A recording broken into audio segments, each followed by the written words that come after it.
Oi, pessoal do grupo. Eu estou aqui então agora para gravar esse vídeo para a gente conversar então sobre o óleo de coco. Foi a proposta que surgiu hoje no grupo.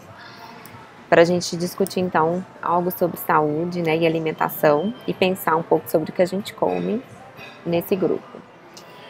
Eu estava olhando aqui no grupo e revisando e apareceram várias dúvidas aqui, então vou contar para vocês o que eu anotei, né? Pessoas perguntando se o óleo de coco é uma boa opção como alimento, se é possível ser usado diariamente, qual é a quantidade adequada para ser usada, se é bom para preparar alimentos, se causa esteatose hepática, que é uma dúvida, como é extraído esse óleo de coco e algumas opções sobre as substituições que poderiam ser feitas a partir do óleo de coco, né?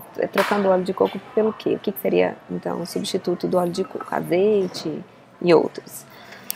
Bom, para começar a discussão aqui, a conversa sobre o óleo de coco, eu gostaria que vocês entendessem um pouco como que eu entendi essa questão de alimentação e de saúde ao longo dos anos que eu venho estudando isso. A primeira coisa que é muito importante salientar é que a alimentação ele é um pilar da saúde. Então, para mim, um ser que alcança um estado saudável, um estado de saúde onde ele está bem e onde ele está, né, pode-se dizer saudável, ele precisa estar tentando equilibrar os seus pilares. E esses pilares, eles são vários, né? Existem pessoas que falam 5, outros 7, enfim. São vários, a gente pode depois comentar um pouco sobre esses pilares, mas a alimentação é indubitavelmente um pilar que é muito importante para a saúde. E não é fácil, né, mudar a alimentação. Há alguns autores que dizem que é mais fácil a gente mudar de religião do que a nossa alimentação, mas também não podemos dizer que é tão complicado, é simples, tá? E nessa busca pelo simples, o que foi o meu norte durante todos esses anos que eu venho buscando essa mudança na alimentação? O meu norte foi entender o que era uma alimentação mais próxima, o mais natural possível, o mais integral possível, o mais próximo do mínimo processamento possível. Então, eu gostaria que vocês focassem então no que seria uma alimentação integral. Integral é algo que é íntegro, inteiro, que não foi partido, que não foi mexido, que não foi manipulado, né? É algo íntegro. E eu vou dar um exemplo para explicar melhor como que é o meu norte em relação à alimentação. Quando eu quero saber se algo é saudável ou não é saudável para mim, se poderia ou não me fazer bem, lógico que para saber isso eu vou ter que testar em mim, porque eu sou diferente de vocês, e o que faz bem para mim pode não ser a mesma coisa que faz bem para vocês. Mas para já buscar então o que eu vou experimentar, eu busco esse norte que é o que é o alimento saudável, o alimento integral. E só dar um exemplo então, porque esse pode ser um motivo para a gente fazer uma outra discussão. O alimento, quando eu penso numa farinha, por exemplo, por mais que me digam é uma farinha integral, ela não é integral, do meu ponto de vista. Porque o que é, por exemplo, uma farinha de trigo? Foi um processamento do trigo. Então, o que seria o alimento integral? O trigo, e não a farinha dele. É possível que eu possa incluir trigo na minha alimentação da forma integral? Sim, é possível. Ou mais próximo do integral? É possível fazer tabule com trigo. E há também uma opção de plantar o trigo e colher a graminha do trigo, por exemplo, e fazer suco verde com a grama do trigo. Isso é o alimento mais próximo da sua forma integral. Então, eu estou falando de trigo, mas trigo até não é um alimento que está no rol dos alimentos mais saudáveis para mim, e não é um alimento que eu utilizo com frequência, é um alimento bem raro na minha alimentação, mas eu só exemplifiquei porque é uma coisa que todo mundo tem aí disponível, trigo, né, e entender qual é a diferença entre trigo e farinha de trigo, e assim, essa mesma analogia vocês podem fazer entre o milho e a farinha do milho, entre a mandioca e a tapioca, entre tantas outras opções de farinhas que a gente tem, o grão de bico e a farinha do grão de bico, e por aí vai. Beleza, então focando, né, partindo desse ponto do entendimento de que nós estamos considerando os alimentos mais integrais possível, vamos então analisar o óleo de coco. O óleo de coco é extraído, respondendo já aqui uma pergunta, ele é extraído a partir da prensa do coco, né, da polpa do coco, daquela polpa seca, do coco seco, é extraído a partir dali. Tem várias formas de extrair e basicamente é um processo que você pode até fazer em casa, né, vai dar um pouquinho de trabalho, mas é possível com a fermentação dessa extração aí seria da moagem e de coar esse produto, subproduto aí do coco, você é possível fazer o óleo de coco até em casa. Enfim, então vamos focar agora, sempre eu vou tentar mostrar para vocês essa questão do alimento integral e sempre voltar a nossa atenção para os pilares, porque esses são, para mim, o norte para a gente buscar uma vida com mais saúde, que eu entendo que é o que todo mundo busca quando fala de uma alimentação melhor, de pensar sobre o que a gente come, certo? Então, bom, vamos lá. O óleo de coco, ele é uma boa opção alimentar? Ele é uma excelente opção como alimento, né? Então, como assim? Olha, o óleo de coco, ele não é medicamento. Então, não há uma prescrição, né? A gente não prescreve comida. Comida a gente come. A gente não indica, olha, você tem que comer tantas cenouras por dia. Enfim, é um alimento. E se ele está disponível para você, é possível que você utilize ele pode ser usado. É ótimo utilizar o coco na sua forma integral? Perfeito. O coco na sua forma integral, no meu ver, é o alimento perfeito. Agora, a gente pode usar a extração desse óleo do coco? Na minha observação, sim. Por quê? Primeiro, olhando o método que ele é extraído, né? Então, o óleo de coco, como eu disse para vocês, ele é extraído geralmente prensado a fio, é um processo artesanal. E se for feito em casa, então, perfeito. Ótimo. Ele é uma boa opção alimentar. Agora, quanto que eu posso usar por dia, né? Existe uma quantidade que é adequada. Aí entra onde eu quero que vocês comecem a ter um pouco de crítica para vocês analisarem essa pergunta. Por quê? Porque não é medicamento, certo? Então, não há uma quantidade necessária para ser usado por dia. Há um limite? Sim, há um limite, provavelmente há, e ele deve ser diferente para mim e para vocês. Mas vamos usar o bom senso aí, vamos colocar 2 colheres de sopa por dia, que seria uma quantidade razoável aí de óleo de coco por dia. Agora, foquem bem nisso, não é uma prescrição de medicamento. Então, você precisa comer óleo de coco todos os dias?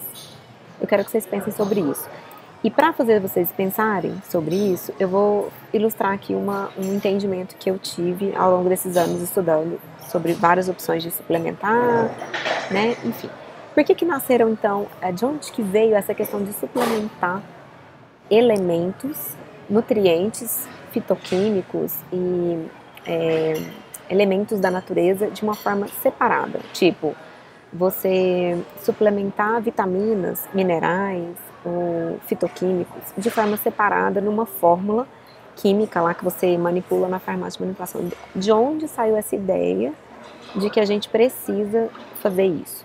Bom, isso saiu, né, considerando que a gente tem um desgaste do solo, em que a nossa opção de alimentação industrializada hoje ela não fornece todos os nutrientes que a gente busca. Basicamente, então, essa ideia surgiu da ideia de que a gente não está se alimentando bem, então a gente precisa de suplementar. Mas vamos supor que isso não fosse verdade. Vamos supor que a gente estivesse se alimentando bem, sim, que a gente estivesse vivendo num ambiente onde você produz o que você come, e que o seu solo é fértil, que é orgânico, seu alimento é um alimento integral, inteiro, ótimo, beleza. Aí eu pergunto para vocês comeriam, se imaginando numa situação dessa, todos os alimentos, todos os dias? Ou seja, o que eu estou perguntando é, vocês receberiam a nutrição que vem daquele alimento que você plantou e que você está comendo integral? Todos os dias você receberia as mesmas quantidades dos mesmos alimentos, dos mesmos fitoquímicos, os mesmos nutrientes, os mesmos minerais, as mesmas vitaminas todos os dias? A resposta é não. Lógico, porque você não comeria a mesma dieta todos os dias. Inclusive, o que é recomendado em termos de alimentação, né, pensando em saúde, é que você varie os alimentos, que você faça uma variação desses alimentos nas cores, né, para que você receba, então, os nutrientes ao longo dos dias de uma forma mais diversificada. Então, quando eu penso sobre isso, eu sempre questiono essa questão de a gente estar comendo o mesmo alimento todos os dias, certo? E aí eu gostaria de pensar, que vocês pensassem sobre isso. Então, será que é preciso eu comer óleo de coco todos os dias? Né? Pensando, façam vocês uma crítica sobre esse pensamento. Né? Se faz sentido pegar um alimento, mesmo que seja de sua forma integral, e consumir ele todo dia igual. Vou deixar vocês pensarem sobre isso, depois a gente pode evoluir aí na discussão, se for necessário, em outro dia, tá? Bom, o óleo de coco, ele é uma fonte de gordura saturada, tá? E a partir dessa informação é que surgem vários questionamentos sobre o óleo de coco.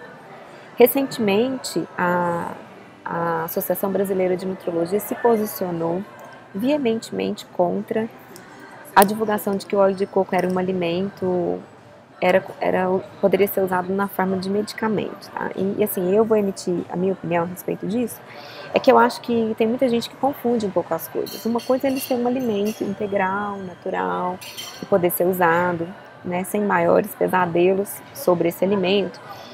E outra coisa é ele ser usado como remédio. Então as pessoas perguntam assim pra mim, mas óleo de coco emagrece? Não, eu acho que óleo de coco não emagrece. Eu acho que óleo de coco, se você adicionar 2 colheres de sopa de óleo de coco todo dia na sua dieta e não fazer mais nada, e você não cuidar dos seus pilares, e você não pensar nas outras áreas da sua vida, e especialmente você não pensar se você está pensando num triângulo que eu estudo há um tempo já e que eu vou ter a oportunidade de falar para vocês em outra etapa, mas já adiantando aqui, pensando em ação, pensando nos pensamentos mesmo, na mente e nas emoções, se eu não tiver um equilíbrio entre o meu pensar, o como eu sinto e o que é que eu faço com isso, muito provavelmente só o óleo de coco sozinho vai fazer milagre, tá? Então, o posicionamento das entidades a respeito do óleo de coco, para mim ficou bem claro, né? Não é para ser usado como remédio. Ele não é para ser prescrito em cápsula, não é para ser usado dessa forma, não é para ser usado como uma panaceia que cura tudo. Não é assim. Então, eu acho que não tem problema em você incluí-lo na sua alimentação, mas também não é uma coisa que é para ser tomada como remédio, certo? Questão de ser um óleo saturado, né? E aí a gente também vai ter que fazer um outro momento para a gente discutir mais detalhes sobre isso. Eu vou fazer um vídeo explicando melhor o que é essa questão de ser saturada, insaturada, polissaturada e tal. Mas há uma preocupação entre a gordura saturada e doenças, né? Doenças, especialmente as doenças cardiovasculares, infarto, AVCs e tal. E, bom, o que eu posso dizer nesse vídeo, que tem que ser um vídeo mais curto para vocês, é que essa associação ela é questionada já há bastante tempo. E não há, então, eu não acredito que seja uma associação direta, né, e exata, como muitos acreditam. E temos que lembrar que a gordura saturada ela é muito importante no corpo, tá? Então eu vou listar aqui, só para levantar essa outra bandeira de que a gordura saturada não é tão assim criminosa como algumas pessoas falam, mas para vocês pensarem também, sempre usando o pensamento crítico de vocês. Então, a gordura tem um papel no nosso corpo. Qual é o papel da gordura saturada? Ela constitui pelo menos 50% das nossas membranas celulares e confere então uma firmeza e uma integridade para nossas células.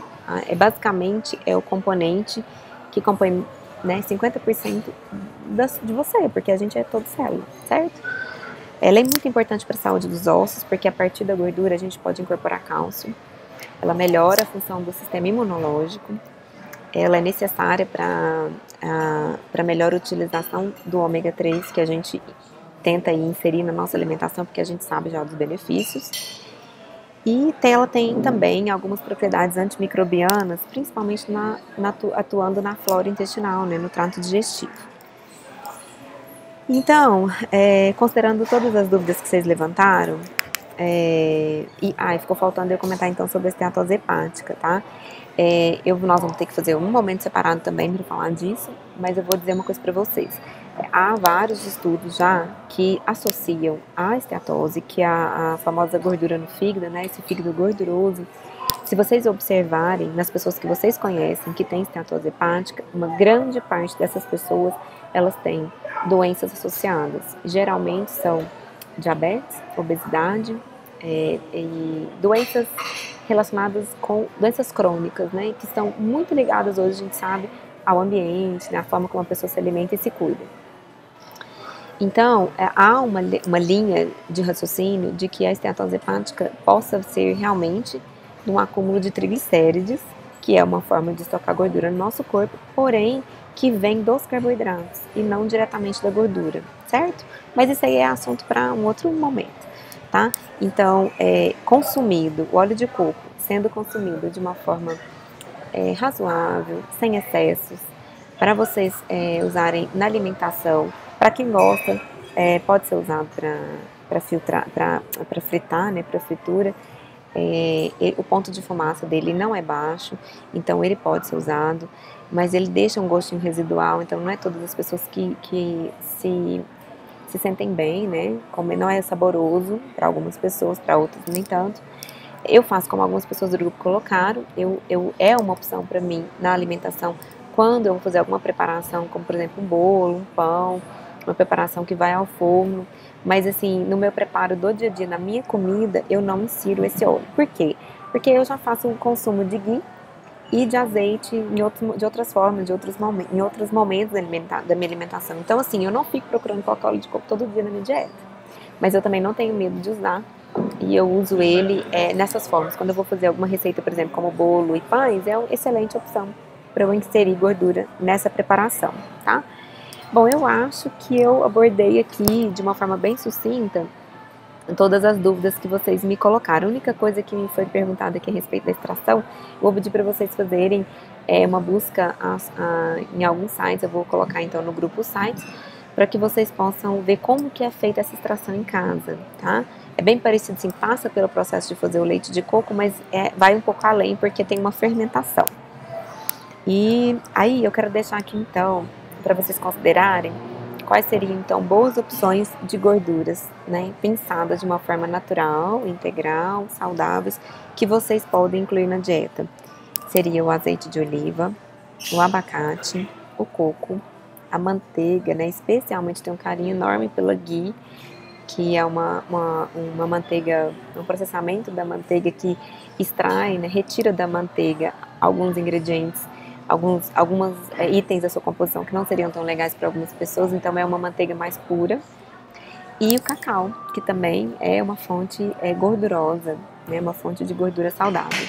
Então pensem aí em incluir esses alimentos na dieta de vocês, tá? De uma forma tranquila, sem exageros, sem excessos, sem precisar ficar contando as quantidades, mas insiram azeite, abacate, manteiga, de preferência ghee, coco e cacau na vida de vocês. E sempre, gente, foquem, sempre busquem o máximo possível buscar uma alimentação mais integral possível, mais inteira, mais próximo daquilo que o alimento é ofertado pela natureza. E que vocês não vão errar, hein? Se vocês conseguirem fazer isso, vocês vão acertar na maioria das vezes. E além disso, sempre pensem nos pilares da vida. Tá? E aí eu vou fazer um vídeo especial para falar que não basta a gente cuidar só da alimentação e esquecer o resto. Porque uma pessoa que é muito focada na alimentação, que ela tem uma alimentação muito restritiva, muito integral, mas ela não está alinhada nos seus pilares e ela não está buscando o equilíbrio do seu triângulo, que é agir, pensar e sentir, se ela não estiver conseguindo andar ali nesse triângulo, dentro de cada pilar, talvez ela não vai estar tão saudável assim, só comendo coisas integrais, orgânicas, feitas em casa. Então a gente precisa integrar esses conhecimentos em busca de uma saúde, em busca desse equilíbrio que vai trazer a saúde. E a gente vai realmente se sentir saudável, ficar bem e estar pronto para enfrentar e viver, né? E viver cada dia mais feliz, tá bom? Eu adoro compartilhar com vocês do grupo. É sempre um imenso prazer. Eu adorei ter sido cobrada para que a gente volte a fazer nossos encontros nas sextas-feiras. Escolhi essa forma, que é na forma de vídeo, para me aproximar ainda mais de vocês e me dedicar de uma forma que eu apareça, porque eu acho que assim a gente troca mais quando eu falo do que quando eu escrevo. Então sou muito grata, vamos continuar. Toda sexta a gente vai falar de um tema diferente, tá bom? Um beijo pra vocês, fiquem bem.